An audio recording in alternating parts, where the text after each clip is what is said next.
स्वरूप सिद्ध व्यक्ति पर ब्रह्म में एकाग्रचित होने के कारण असीम सुख भोगता है। सो अभी तक भगवान श्री कृष्ण जो है उस सिद्ध साधक के दर्शन की बात कर रहे थे, और इस श्लोक में जो व्याख्या भगवान कर रहे हैं वो हमें ध्यान की विषय की ओर मोड़ रहे हैं, हमें मेडिटेशन की ओर जोड़ना चाह रहे हैं भगवान। अपने को भीतर की ओर मोड़ना, अपने अंदर झांकना, संसार के विषयों से दूर होकर आगे बढ़ना ही ध्यान की ओर पहला कदम है।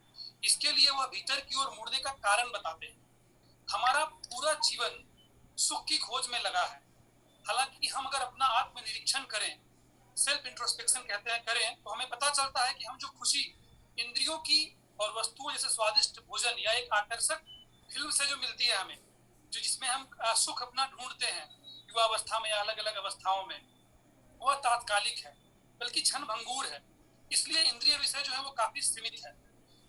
इसके अलावा अगर हम सावधान नहीं हैं तो हम उस चीज की ओर मुड़ जाते हैं जो हमें तुरंत खुशी देती है, ताकि हम उस अनुभव को दोहरा सकें, क्योंकि वही चीजें जो हमें अच्छी लगती है हमें बार बार करने में हमें और उसमें सुख का अनुभव होता है।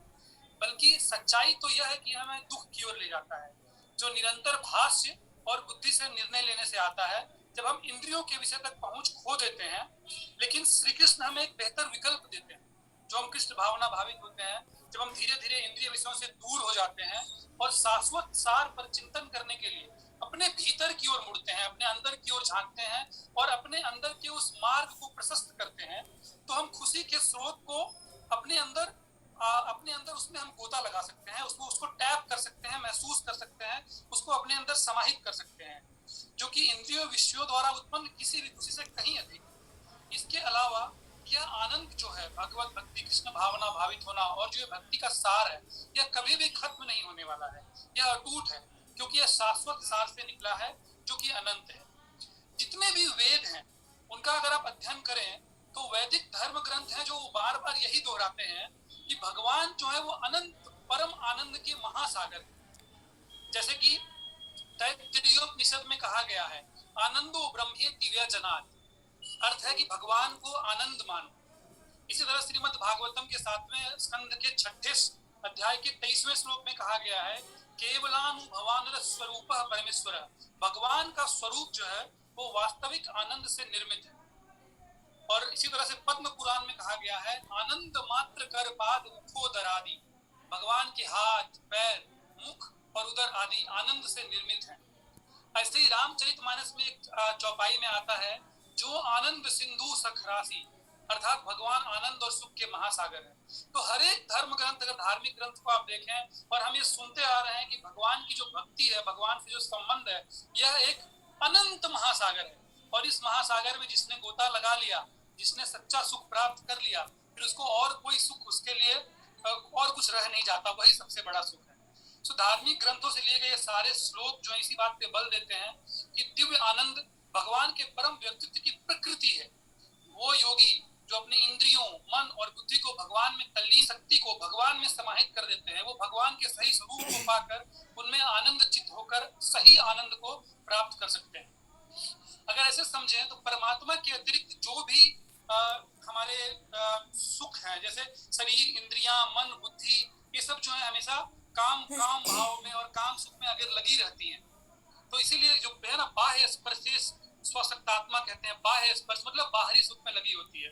सो जो बहुत सारे मनुष्यों की प्रकृति है ये सब, और ऐसे भौतिक सुखों की अगर बात करें तो सबसे बड़ा सुख जो है वो कहीं ना कहीं काम सुख है।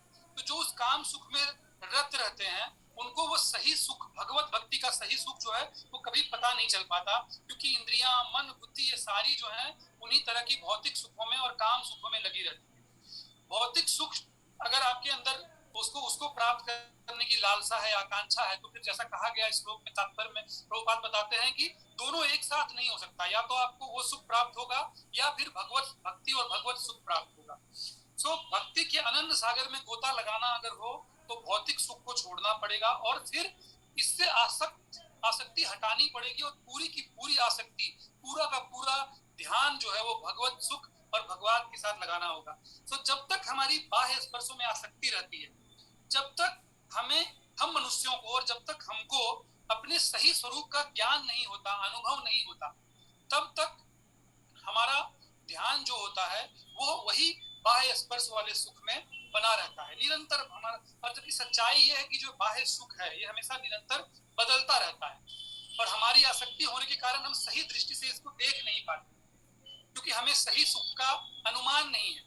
एग्जाम्पल के तौर पे ले लीजिए, जैसे किसी का विवाह होता है, जब पति और पत्नी दोनों साथ में आते हैं तो पति के लिए वो पत्नी एक प्रेम का सागर होती है, लगता है कि यही संसार है, पत्नी को भी लगता है कि प्रेम है, यही संसार है। किसी वजह से अगर परिवार में कलह हो जाए और ये संबंध विच्छेद हो जाए और यह विवाह टूट जाए, तो वही दो व्यक्ति जो इतना प्रेम और इतना एक दूसरे को अपना संसार मान रहे थे, उनके लिए वो दोनों दुश्मन हो जाते हैं।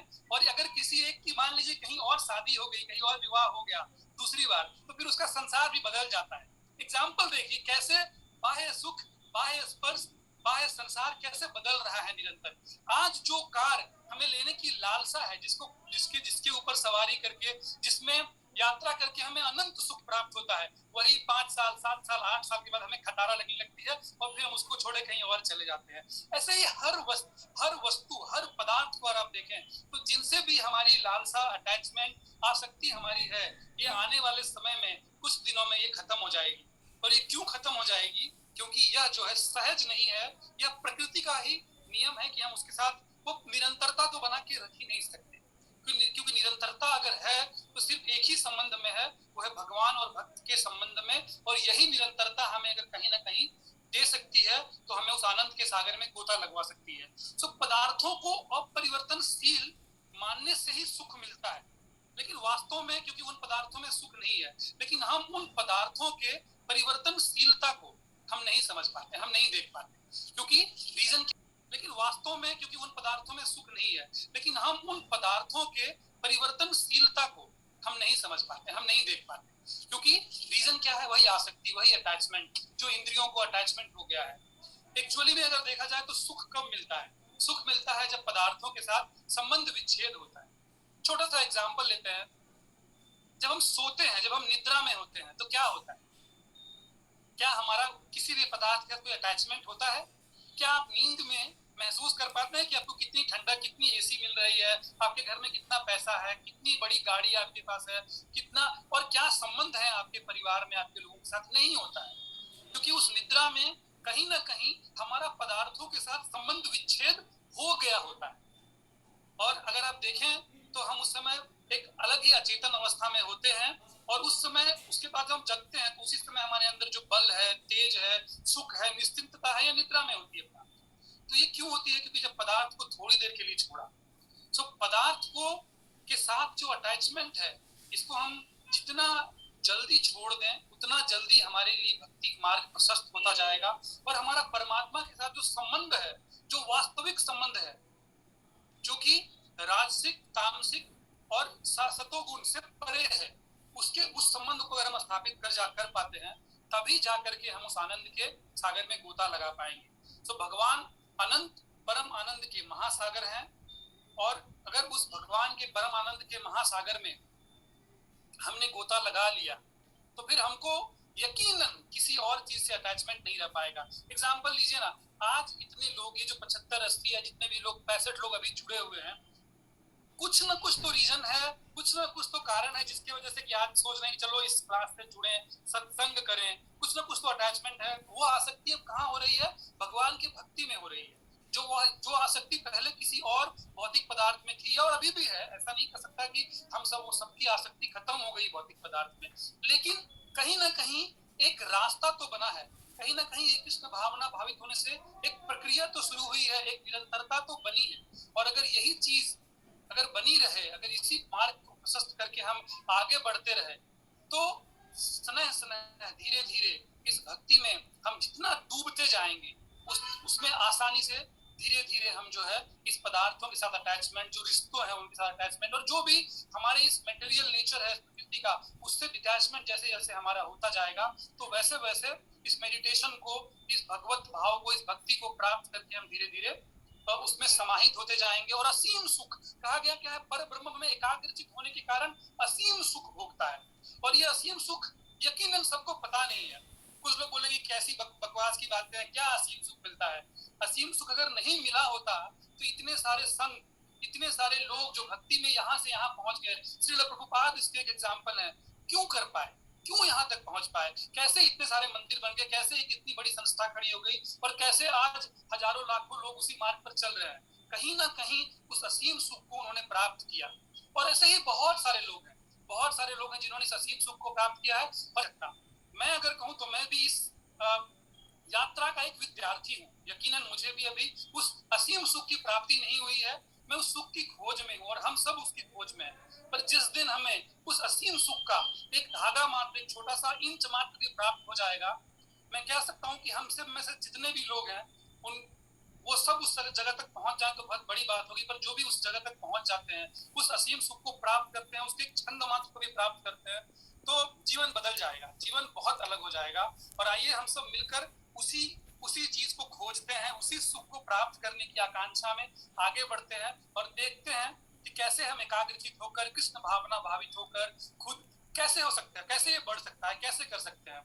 फॉर्मूला तो सेम ही है, फॉर्मूला बदलने वाला नहीं है। भगवत नाम का बार बार जाप करके जो कृष्ण भावना भावित हैं वो इस बात को समझते हैं।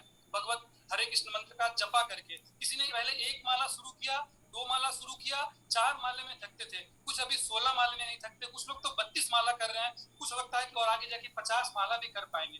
कहीं ना कहीं सुख तो प्राप्त हो रहा है, तभी तो कर रहे हैं ना। जबरदस्ती तो नहीं कोई कह रहा है, जबरदस्ती तो कोई कह नहीं रहा है कि आप आओ और ये क्लास अटेंड करो, भगवत गीता का पाठ करो। कहीं ना कहीं सुख तो महसूस हो रहा है।